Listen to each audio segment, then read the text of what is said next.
Most people look at the Honda Goldwing and assume it's already done, like perfected, finished, nothing left to improve.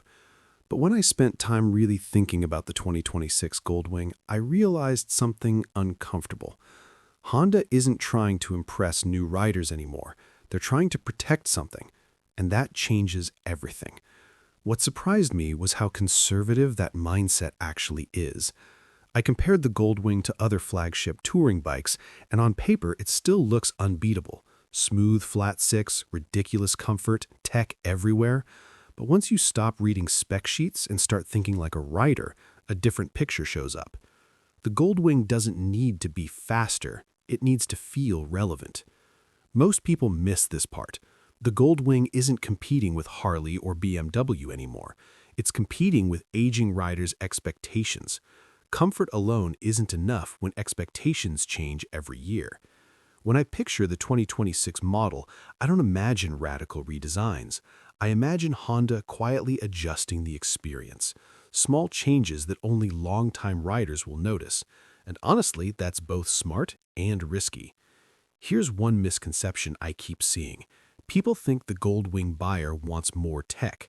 Bigger screens, more buttons, more menus. I don't think that's true. From what I've noticed, Goldwing riders want tech to disappear. They want it to work without thinking. Fewer steps, fewer distractions, cleaner interfaces. If Honda adds tech in 2026, the win won't be new features. It'll be a smoother logic, faster responses, less fiddling at stoplights. A practical takeaway here? If you judge the 2026 Goldwing by what's new, you'll miss the point. Judge it by what feels easier after 8 hours in the saddle. Now let's talk about weight, because this is where things get uncomfortable. Every time someone mentions the Goldwing's weight, fans rush to defend it. You don't feel it once you're moving. And yeah, that's mostly true. But what surprised me was how much that sentence avoids reality. Parking lots matter, U-turns matter, fatigue at the end of a long day matters, and Honda knows this. I wouldn't be shocked if the 2026 Goldwing quietly drops a few pounds in ways no one brags about. Lighter components, smarter materials, nothing flashy, just enough to make low-speed handling feel less intimidating. Most people think weight reduction has to be dramatic to matter. It doesn't.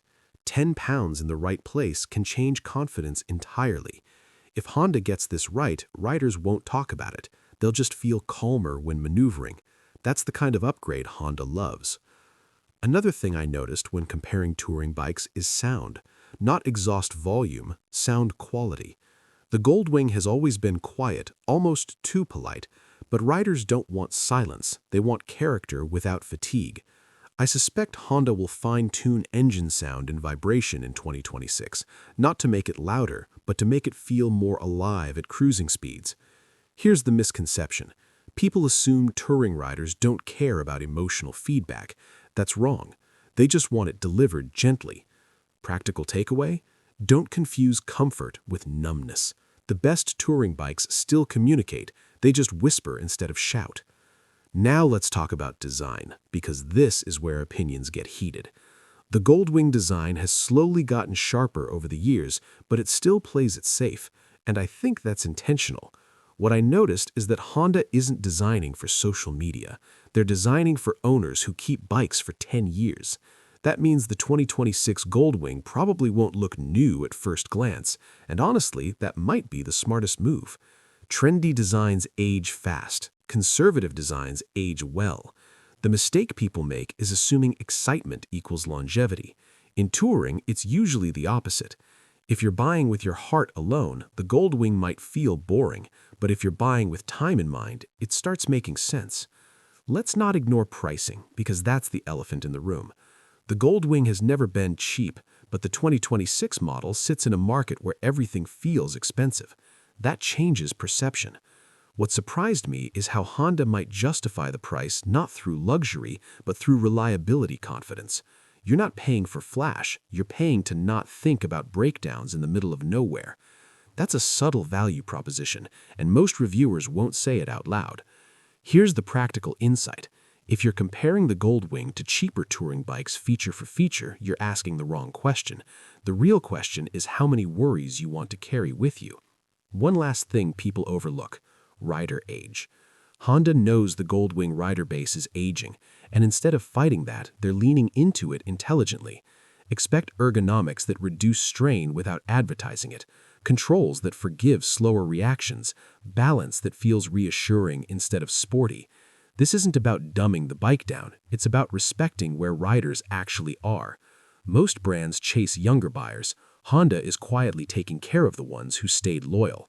So where does that leave the 2026 Goldwing in my mind? It's not a revolution, and it doesn't need to be.